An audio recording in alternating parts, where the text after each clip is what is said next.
Bismillahirrahmanirrahim. Urmattуу Kırgız elim, urmattуу Kırgızстандыктар, сиздердин аманатыңыздар мына жеткирдик. Кудай буйрса 19.000 деп сураганбыз. Бирок бул 19.000 бурунку илгерки баалар экен, азыр кымбаттап кетти. Ошондой болсо дагы кыргыз элибиз кайтыгер карабай, бир күндүн ичинде эле карточкабызга толук акча түштү. Мына аманатыңыздар баары жеткирди. Жана ошондой эле бул өзүнүн баасына берди. Bizde bu jigitimiz Salamat деген байкебиз болот. Кампас магазиндин ээси экен. Мына ушул байке өзүнүн баасына берди 22.500 сом.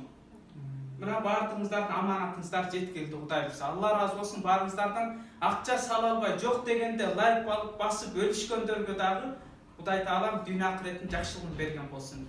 Жана ошондой эле урматтуу Манас байке бул өзүбүздүн үй-бүлөбүздүн атынан жана Каракол шаарынын атынан ыраазычылык кат атайын даярдаганбыз. Ахматов Манасбек Аблабекович элим деп өз өмүрүн тобокелге салган, күн түн деп ой санага баткан, оорулууларга жумшак сөз сүйлөп көңүлүн көтөрүп, ак халатчан дарыгерлер аман болсун.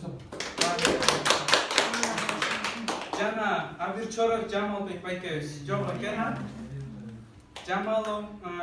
Жоламанова Айнур эжебиз Батырбековна Кадырмаева Кенжегүл эжебизге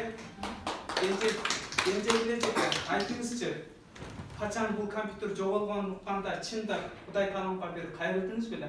Эл жараткан мага жардам берегиле деп. Кайрылдым, кайрылмакты бүлүтү ыйлатып, ыйлатта жиберди.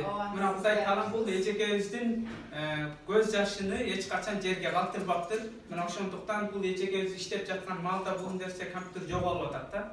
Ошондуктан мен эмне үчүн сурап жатам? Бизге мага жардам бергиле деп кайрылбай, Аллага кайрылгандарга биз жардам бере алабыз. Пендеден үмүт кылбайбыз, Алла Тааладан үмүт кылыңыздар деген максатта айтып жатабыз. Жана ошондой эле Сапиева Ардак эжекебиз, Казбековна баарыңыздарга рахмат. Бакиева Айт эжебиз, чоң рахмат сиздерге да. Жана Канапелко Галина эжекебиз. Табалдиева Айгүл эжекебиз. Матулбекова Зарин эже. Гүлмира Үсеналиева. Орозбай Маматов Орозбай байкебиз. Бет баштар эсиптер. Гүлмира эже бар.